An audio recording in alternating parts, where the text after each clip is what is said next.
मुक्तिपन्थामनुचरेम सूर्या चन्द्रमसाविव पुनर्दधताघ्नता जानता संगमे मही।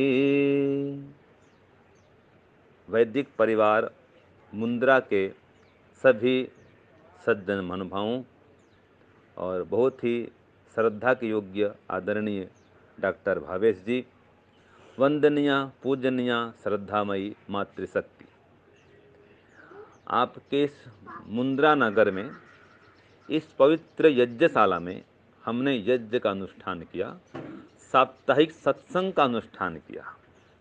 तो ये साप्ताहिक सत्संग क्यों होना चाहिए, सत्संग में हमें क्यों जाना चाहिए, इस पर कुछ विचार करेंगे।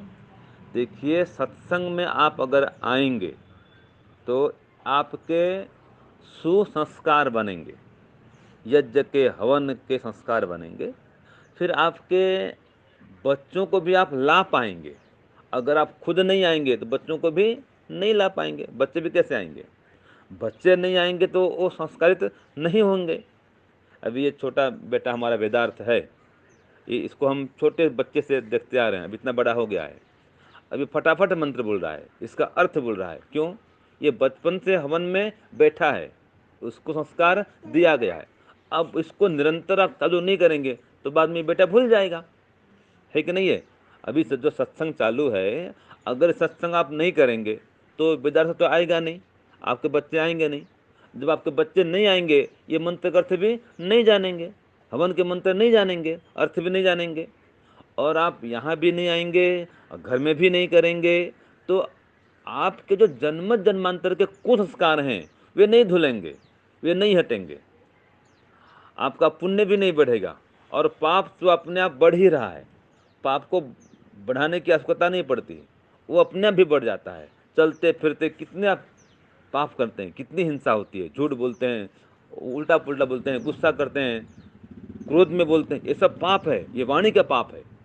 तो पाप तो हो ही रहा है, जाने अनजाने पाप बढ़ रहा है, लेकिन पुण्य करने के लिए प्रयत्न करना पड़ता है, त्याग करना पड़ता है, समय लगाना पड़ता है। और आप चाहेंगे भाई स्वामी जी समय नहीं है, तो समय तो किसी का पास भी नहीं है। जब तक है जिंदगी, फुर्सत नहीं काम से, ऐसा समय निकालो, प्रेम कर लो भगवान से। अगर अभी सत्संग में नहीं आएंगे, समय नहीं निकालेंगे, तो कभी समय नहीं निकलेगा। कभी आपको छुट्टी मिले काम से, ऐसा है ही नहीं। जब भी आएंगे कोई न कोई काम को छोड़ करके, बंद करके ही आएंगे, और इस काम के महत्व को समझेंगे तभी यहाँ आएंगे। और याद रखिए, वो जो सांसारिक काम है वो सब के सब यहाँ के लिए है। जो हवन है, सत्संग है, ये इस लोक के लिए भी है और परलोक के लिए भी है। सुख, शांति, समृद्धि और मन की शांति सबके लिए है। तो इसलिए सत्संग में आएंगे तो जन्म जन्मांतर के जो कुसंस्कार हैं वो हमारे दबेंगे, जो शुभ संस्कार हैं उनका उदय होगा, ईश्वर की ओर गति बढ़ेगी, मन में तो शांति आएगी ही आएगी, सहन शक्ति भी बढ़ेगी, प्रेम पूर्वक व्यवहार करना भी सीखेंगे। जो गुण ईश्वर में वो सब गुण आते हैं। अगर आप ईश्वर के पास बैठते हैं, हवन करते हैं, ध्यान करते हैं, संध्या उपासना करते हैं, तो ये कहा गया है जैसा संग वैसा रंग, है कि नहीं? जिसके साथ रहेंगे उसका रंग तो चढ़ेगा ही। तो सत्संगति करेंगे तो अच्छे अच्छे गुण आएंगे। सत्संग माने क्या है? जहाँ संतों का संग होता है वो सत्संग है। हवन में बैठेंगे, कुछ ध्यान उपासना करेंगे, जप करेंगे, कोई वेद मंत्र का पाठ करेंगे, आपका सत्संग ईश्वर से होगा। अगर आप वेद मंत्र का पाठ कर रहे हैं तो आपका सत्संग ईश्वर से हो रहा है। क्यों? वो वाणी ईश्वर की है, तो साक्षात संबंध आपका ईश्वर से जुड़ता है वेद मंत्र पढ़ने से। तो आप सत्संग में अगर नहीं आएंगे तो याद रखिए, आप समय का पूरा पूरा सदुपयोग नहीं कर रहे हैं। और जो आप लोग काम करते हैं, समझते हैं ये मेरा जरूरी काम है, तो इतने काम तो पशु पक्षी भी करते हैं। आहार निद्रा भयमैथुनं च सामान्यमेतत् पशुभिर्नराणां धर्मो हि तेषाम् अधिको विशेषो धर्मेण हीना पशुभिः समाना। क्या कहा श्लोक में कि आहार, निद्रा, भय और मैथुन, इसमें पशु पक्षी में और मनुष्य में कोई अंतर नहीं है। और अगर आप हवन ध्यान भजन नहीं कर रहे हैं, सत्संग नहीं कर रहे हैं, तो पशु से कोई श्रेष्ठ काम नहीं कर रहे हैं। इतने काम तो पशु भी करता है, वो भी बाल बच्चे को पाल पोस कर बड़ा करता है, संतान उत्पन्न करता है, बड़ा करता है। वो भी खाना पीना करता है, सोता है, आप भी खाना पीना करते सोते हैं। वो भी होता है भयभीत, आप भी डरते हैं बड़े प्राणी से, भयंकर प्राणी से। तो अंतर क्या रहा? अंतर इसमें है कि पशु पक्षी कभी हवन नहीं कर सकते, वो कभी गायत्री मंत्र का जप नहीं कर सकते, सत्संग नहीं कर सकते, और आप भी ये नहीं करेंगे, तो पशु आप में अंतर क्या रहा? एक जगह और कहा है, ये शाम न विद्या न तपो न दानम ज्ञानम न शीलम न गुणो न धर्म ते मार्त्यो लोके भुवि भारभूता मनुष्य रूपेण मृगाश्चरन्ति।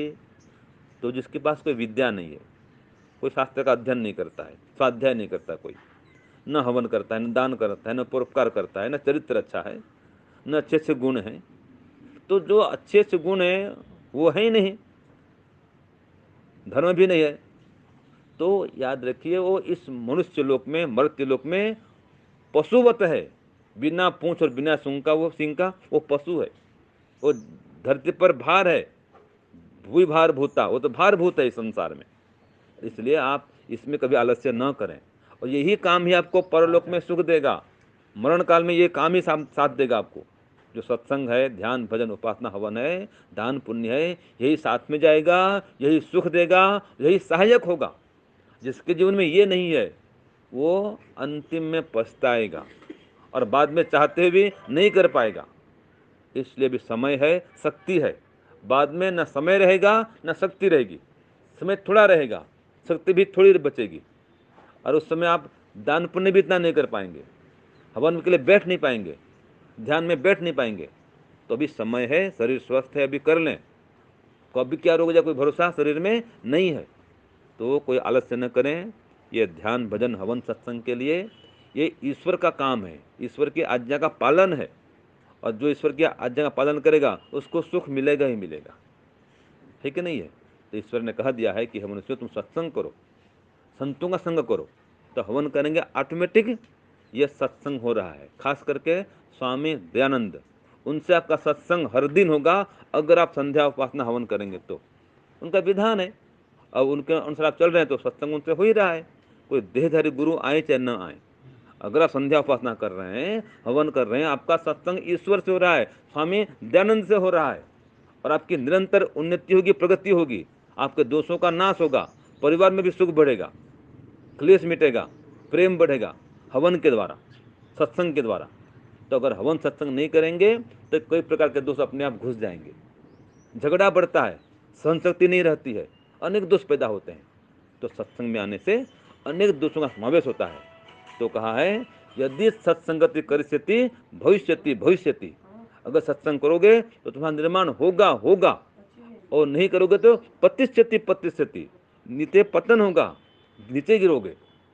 तो सत्संग जरूर करें, और याद रखिए जो सत्संग है वास्तव में हमको अंदर से मजबूत करता है, एक आत्मनिरीक्षण करने का अवसर देता है, परस्पर इसमें संगठन की भावना आती है, एकता बढ़ती है सत्संग के माध्यम से।